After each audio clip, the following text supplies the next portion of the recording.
Hospital Porters, Pride and Dignity, Stop the New World Order. Welcome to Hapanwo TV.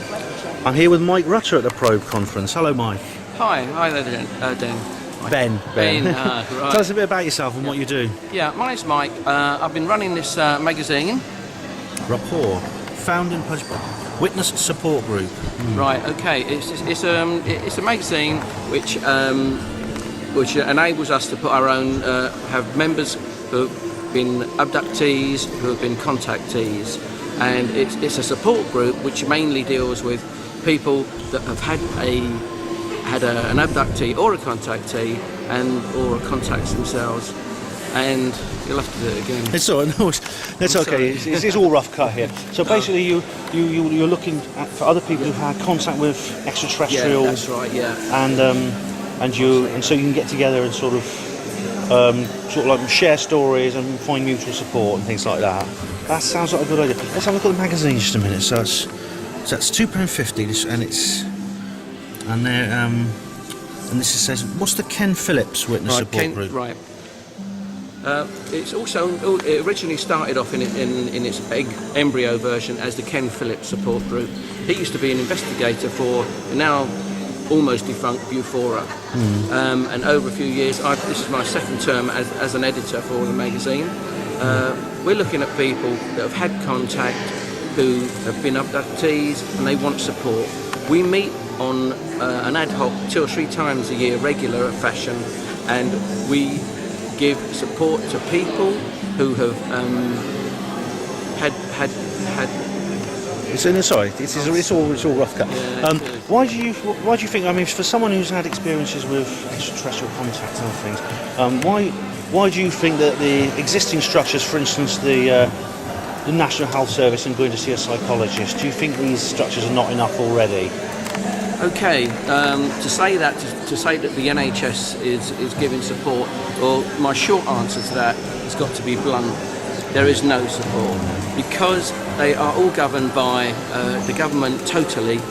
So if we had a new go-ahead doctor who said, look, I've got this guy, he's been on board a ship, he's seen all these reptilian peoples, he's seen dinosaurs, we want him to come out and tell the world. Yeah. Well, the government already know, as we've seen at this wonderful Probe conference here in September 2001, we've seen that these things exist. Yeah. The people see these people, but the doctors have really no control. Yeah. If their bosses were to say, look, you can't put this out to the masses, that would be the end of it. Yeah. The whole idea is to keep all of this UFO and all this contact all under wraps. Yeah. It basically, I hate to say it is New World Order stuff, and it's all being kept under wraps so the public do not know anything. You know, and there are some psychologists, for instance, John Mack springs to mind, and others like Bud Hopkins, who actually have come out and said these things are real, and they've been treated very, very badly by their colleagues. Not necessarily people who are a part of any conspiracy, but people who just, don't believe in it and have gone along with the notion that these things are not true. And John Mack, actually reports that, he used to walk into the canteen at the university, people would just get up and walk out, and people he respected and used to like as his colleagues and friends wanted nothing more to do with him just because he said that these things were real. And so you ask, if anyone says, well, if these things were real, surely academia would speak out about it. No, they wouldn't. Don't you reckon, Mike?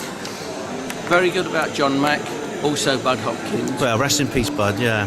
Exactly. Even John Mack also. He died as well. He was hit in a motor car accident. Allegedly, an American in a UK city looking the wrong way. Well, yeah, okay, we'll go along with that for the minute. We've got nothing else to go on.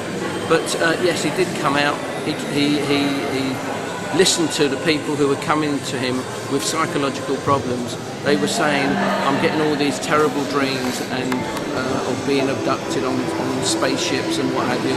And the actual sheer number of people coming to him was a fact that he couldn't ignore.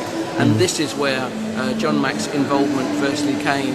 And yes, he had a big uphill struggle against, it was either Harvard or Yale University he was at.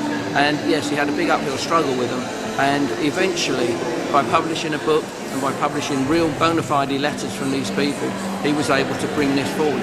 And certainly no one knew of John Mack in this country until he came over to this country to carry on with his letters, etc., to prove it. But we have got some wonderful people out here. It's only like we've seen some wonderful speakers today here, and it does need people to sort of stand up and be counted. The New World Order is trying to stop that. There's not only that agenda, but there's the other agenda on the spiritual side. The government wants to stop that because they want to keep us all in a feeling of fear. And some aliens which are taking over, or ETs are taking over, they live off of fear. They thrive on fear. So our governments, they delight in saying petrol's going up another 2p a litre. It's all designed to give us fear. Anything that terrify us and thinking, Well, Mike, thank you very much for speaking to Panwo TV. That's great. And like I say, if you've had any strange experiences of the type that Mike has spoken about to do with extraterrestrial contact, you can always get in touch with him.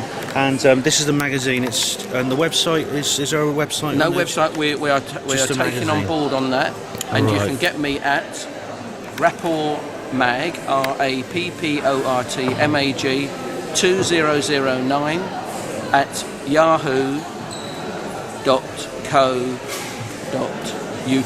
Okay, well, thank you very much. That's great. Thanks, Ben. Okay. And thank you for watching. See you later.